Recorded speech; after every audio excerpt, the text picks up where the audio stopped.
Good evening. Good evening.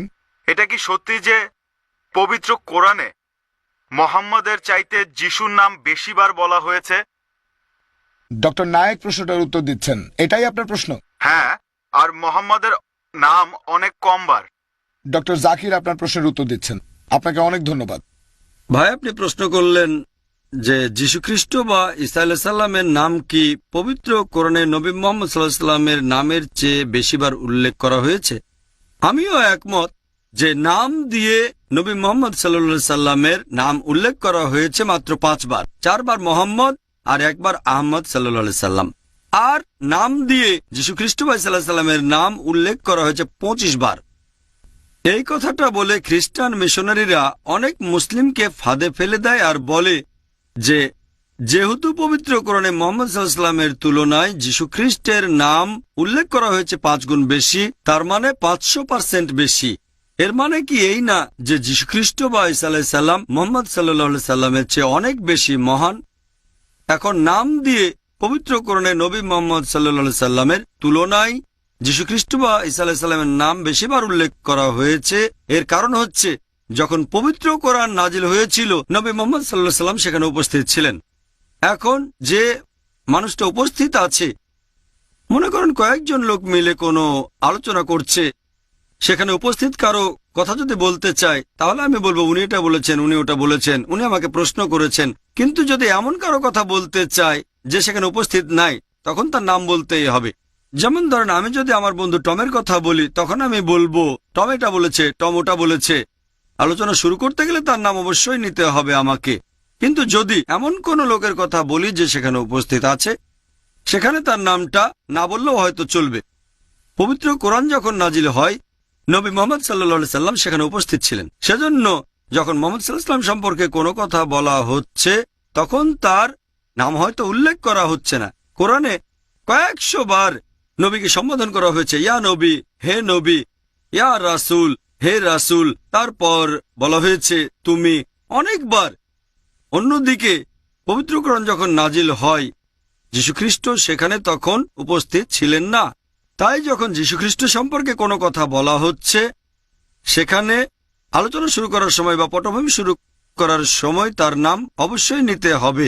এই কারণে পবিত্র কোরআনে যীশুখ্রিস্টের নাম নবী মুহাম্মদ সাল্লাল্লাহু আলাইহি ওয়াসাল্লামের নাম বেশিবার উল্লেখ করা হয়েছে। এতে তিনি বেশি মহান হচ্ছেন না। যদি এরকম ভেবে থাকেন তাহলে আপনাকে একটা কথা বলি, পবিত্র কোরআনে মুসা আলাইহিস সালামের নাম উল্লেখ করা হয়েছে সব মিলিয়ে 132 বার। তার মানে কি উনি যীশুখ্রিস্টের চেয়ে অনেক মহান? না, মোটেই না। যীশুখ্রিস্টের কথা পবিত্র কোরআনে বলা হয়েছে মোট 25 বার। মুসা আলাইহিস সালামের কথা পবিত্র কোরআনে আরো বেশি বার বলা হয়েছে। এই কারণেই যীশুখ্রিস্টের চেয়ে মুসা আলাইহিস সালামের নাম বেশিবার উল্লেখ করা হয়েছে। কিন্তু কোরআন স্পষ্ট করে বলছে যে আমাদের সাধারণ মানুষদের কথা যদি বলি, যতজন নবী রাসূল আল্লাহ তাআলা পাঠিয়েছেন আমরা তাদের সবাইকে সমানভাবে সম্মান করব। আশা করি উত্তরটা পেয়েছেন। হ্যালো, আপনি বলেন। আমি ডক্টর জাকিরের কাছে একটা প্রশ্ন করতে চাই। হ্যাঁ, বলেন। পবিত্র কোরআনে মোহাম্মদ কি কোনো কাজের জন্য ক্ষমা প্রার্থনা করেছেন? আর বাইবেলে যীশু খ্রিস্ট কি কোনো কাজের জন্য ক্ষমা প্রার্থনা করেছেন? যদি যীশু না করেন আর মোহাম্মদ করে থাকেন, তাহলে আপনি কি বলতে পারবেন মোহাম্মদ কেন যীশুর চাইতে মহান হবে? ডক্টর জাকির আপনার প্রশ্নের উত্তর দিচ্ছেন। ঠিক আছে, ধন্যবাদ।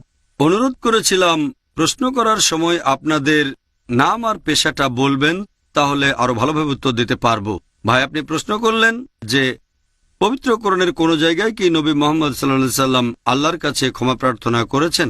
আর পবিত্র বাইবেলের কোন জায়গায় কি যীশুখ্রিস্ট ঈশ্বরের কাছে ক্ষমা প্রার্থনা করেছিলেন কিনা? আর এভাবে কি বলা যায় যে ক্ষমা প্রার্থনার উপর ভিত্তি করে এটা বলা যায় কিনা যে কে মহান? আপনার প্রশ্নের প্রথম অংশের ব্যাপারে বলি, হ্যাঁ, নবী মুহাম্মদ সাল্লাল্লাহু আলাইহি সাল্লাম অনেকবারই আল্লাহ সুবহানাহু ওয়া তাআলার কাছে ক্ষমা প্রার্থনা করেছেন, মহান ঈশ্বরের কাছে। আর আমাদের নবী বলে গেছেন আমাদের মানুষদের উচিত সবসময় আল্লাহ তাআলার কাছে ক্ষমা প্রার্থনা করা। তিনিই আমাদের স্রষ্টা। শুধু আল্লাহ সুবহানাহু ওয়া তাআলা যদি আমাদের ক্ষমা করেন তাহলেই আমরা পারবো বেহেশতে যেতে। এবার যীশুখ্রিস্টের ব্যাপারে বলি, হ্যাঁ, বাইবেলে এই কথা অনেকবার বলা হয়েছে যে যীশুখ্রিস্ট বা ঈসা আলাইহিস সালাম প্রভুর কাছে প্রার্থনা করেছেন। প্রার্থনা তিনি অনেকবার করেছেন। তিনি বলেছেন আর প্রার্থনা করেছেন, তুমি সবসময় আমার কথা শোনো, এই পেয়ালাটা আমার কাছ থেকে নিয়ে যাও। আর ক্রুশবিদ্ধ অবস্থায় তিনি বলেছিলেন, الا لما سبقتني হে ঈশ্বর, কেন তুমি আমাকে ত্যাগ করলে? আর বাইবেলে এরকম অনেক অনুচ্ছেদ আছে যীশুখ্রিস্ট বা ঈসা আলাইহিস সালাম ঈশ্বরের কাছে প্রার্থনা করেছেন। এখানে একটা ব্যাপার মাথায় রাখবেন যে একজন লোক ক্ষমা প্রার্থনা না করলেই সে বেশি মহান হয়ে যায় না। আমরা জানি এখনকার সমাজে অনেক ধর্ষক আছে, অনেক স্মাগলার আছে, অনেক বদমাশ গুন্ডারা আছে, তারা কখনো ক্ষমা চায় না। তার মানে কি এই লোকগুলো সবাই যীশুখ্রিস্ট আর নবী মুহাম্মদ সাল্লাল্লাহু আলাইহি ওয়াসাল্লামের চেয়ে মহান? একজন লোক ক্ষমা প্রার্থনা করছে না, এটা মহান হয়ে যায় না। মহত্বটা হলো সেখানে যে মানুষটা মহান, তারপরও ক্ষমা প্রার্থনা তিনি করছেন। আশা করি উত্তরটা পেয়েছেন।